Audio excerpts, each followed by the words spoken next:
Namaskar, my name is Malini. Thank you very much, India Foundation and Narmada for inviting me here. Uh, the 1.5 day that I've spent here has been like a breath of fresh air, especially because I'm an academic who was trained in JNU. I will not say more. The topic for my presentation today is called Indigenous Epistemologies, Opportunities and Challenges. A lot of people whom I met here warned me rather, that if you're going to talk about epistemology at 10:45 in the night, it's certainly a bad idea. You're going to make people go to sleep. But I request you to bear with me for a bit. So in 2019 of July, last year, that is, I published my first book, which is titled Disaster Relief and the RSS, Resurrecting Religion, quote unquote religion, through humanitarianism. I've been researching on the Sangh since the past 10 years, a little more than 10 years. And it was during the process of collecting my data that I experienced what I have come to call an ontological shift, which has been perceived by many of my colleagues in academia to be more of a political shift. Now, that may not be entirely wrong, but there is definitely a difference between an ontological shift and a political shift, and the two need not happen together. I researched on seva, a concept that most Swayamsevaks are familiar with. I wanted to, and in my own words, I wanted to shift the gaze from the more confrontational aspects of Hindutva to the more compassionate ones, to the more benevolent institutions, which in itself was blasphemous, was considered blasphemous by several of my colleagues. But one of the things that I really struggled with while I tried to make sense of seva was how was I to communicate something that was embedded so deeply in the culture of the people that I was studying. How do I translate something like that into a language that could be understood by people in academia? And hence, epistemology becomes important. In very simple words, epistemology is nothing but a theory of knowledge, right? And the fundamental question that epistemology is concerned with is, how do I know what I know? And that throws up more fundamental questions, such as, what constitutes knowledge to begin with? Is knowledge something out there that I go out, capture, and make sense of? Or is knowledge something that is actively constructed through meanings and languages and idioms of people and ways in which they experience life?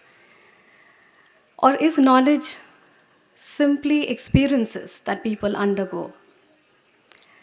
In the times that we are living in today, in extremely polarized times, and especially if you're researching on something as political and volatile as Sangh politics in this country, these questions are very, very important, because at some level these are political questions.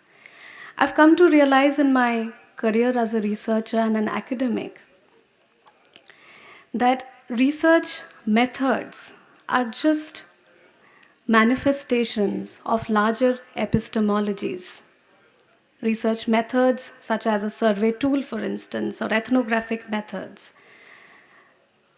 are like tools that we use in order to answer certain questions.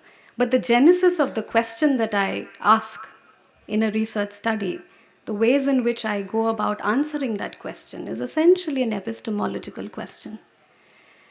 What I realized while I was researching on seva is that there is an inadequacy of a certain indigenous epistemic in understanding seva. I'm not trained in Sanskrit, and perhaps that is one of the reasons why I could not find the requisite tools of analysis. With that, let me quickly come to what are some of the opportunities that an indigenous epistemology brings to the table. Now, this is an idea that has been gaining currency again in the West. There has been a lot of interesting work around Arab discourse, right? And a lot of good scholars, anthropologists in particular, have tried to challenge Orientalist discourses about the Arabs by trying to construct what they believe is an indigenous epistemology. Language here obviously plays a huge role because language is not just an amalgamation of words, but they are windows to certain cultures. I came to realize during my research that there is no indigenous epistemology as far as the study of the Sangh or the Hindutva movement or Hindu nationalism is concerned.